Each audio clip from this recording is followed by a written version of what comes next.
Hi, I'm Scott Phillips with the MUI Unit, Major Unusual Incident Unit at the Ohio Department of Developmental Disabilities. Would like to talk to you today about 5 things that are important to our MUI process. So the first thing to know about UI and MUI investigations is how do you define them? What's an MUI? What's a UI? And as you guys know, that those are issues or events that happen in your life that impact your health and welfare. An MUI is a more high-level, highly involved situation where we have maybe a broken bone or an abuse allegation or someone stole your money or you're hospitalized. That's more of the MUI allegation, and that's going to receive a formal investigation from an investigative agent at the county board. A UI investigation is still very important and is significant, but usually it doesn't rise to the level of an MUI definition. So you might step off a curb and twist your ankle, or you might fall down and scratch your knee. Those are all still important issues and incidents that impact your health and welfare, but they don't meet an MUI definition, and typically providers of service are doing the follow-up and the investigation related to the UI. The second step is the immediate actions. Whenever there's an incident that happens, there's immediate action that takes place to protect you or to protect individuals that we support. And what that means is that the injury itself is taken care of, that we make sure that people are healthy and well.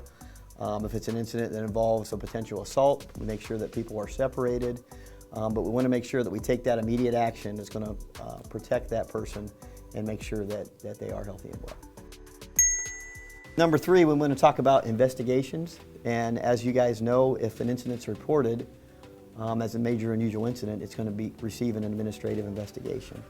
And the important pieces of that investigation is to gather information, to try to find out what happened in order to develop cause and contributing factors, what led up to that incident, and then that will help drive a prevention plan that's going to keep that from happening in the future. So really important elements of the investigation piece: to gather facts, get information, determine the cause that happened, and then develop those prevention plans to keep people healthy and safe.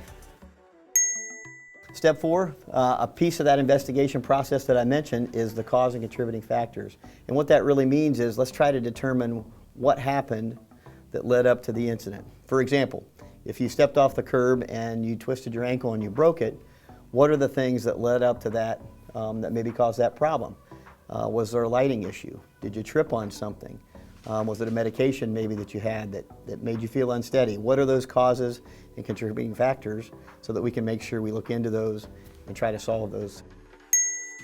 And then the last step in the MUI investigation is the prevention planning, and that's really important because the whole reason that we have a quality health and welfare improvement process, MUI, UI process, is to try to protect and prevent people from getting hurt.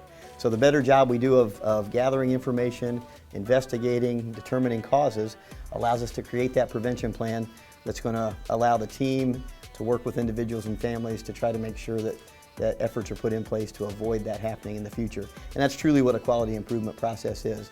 You find out something happened, you figure out what was wrong with it, you try to put something in place, and hopefully then it doesn't happen again in the future. For more information, visit the Health and Welfare section at dodd.ohio.gov.